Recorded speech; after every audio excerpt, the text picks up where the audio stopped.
The engines were finding life difficult. Workmen were mending the viaduct on the main line. The arches needed strengthening. Sir Topham Hatt did not want to close the railway while the work was done, and so repairs took a long time.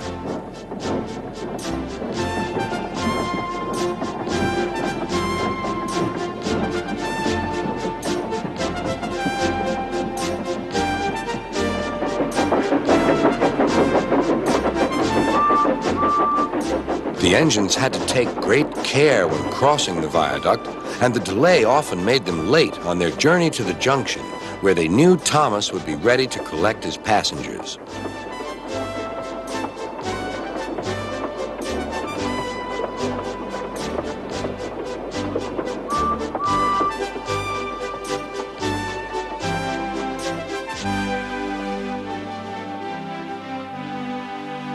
Thomas grew crosser and crosser. "Time's time," he grumbled. "Why should I keep my passengers waiting while Henry and James dawdle about all day on viaducts?" "Don't blame me," snorted Henry. "If we hurried across the viaduct, it might collapse, and then you'd have no passengers at all. What would you do then?"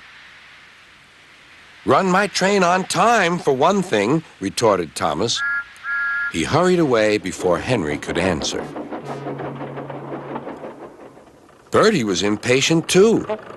He was timed to arrive just after Thomas.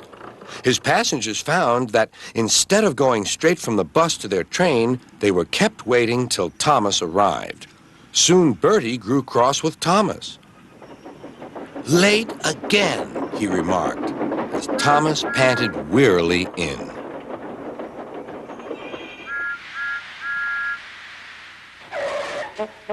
"We may be friends, but I thought you could go fast, Thomas. It's time we had another race. I reckon I could beat you now." Thomas let off steam loudly. "Rubbish!" he hissed fiercely. "It's those main line engines. They dither about on the viaduct, and they blame Sir Topham Hatt's workmen. It's just an excuse for laziness, if you ask me."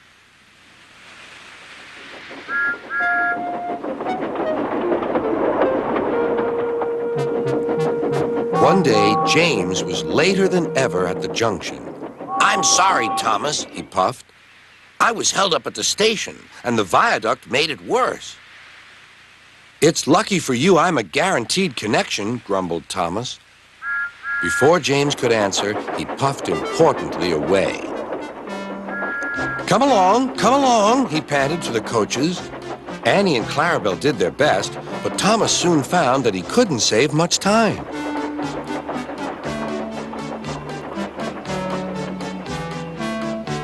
Suddenly, Thomas saw Bertie ahead. His radiator was steaming. "What's the matter?" asked Thomas. "You should be at the station by now. You're late." "I feel dreadful," moaned Bertie. "All upset inside, and driver says he can't make me better." "Thank goodness you're late, too. Can you take my passengers, please? They'll never get home otherwise." "Of course," agreed Thomas. He now felt sorry for Bertie and promised to get help at the next station. Thomas set off again. Already he felt much more cheerful, and Bertie's passengers, traveling in Annie and Clarabelle, all reached home safely. When Bertie was better, he came to thank Thomas. "I'm sorry I teased you about being late." "That's all right," replied Thomas. "I'm glad I could help. There are times when being late isn't such a bad thing after all."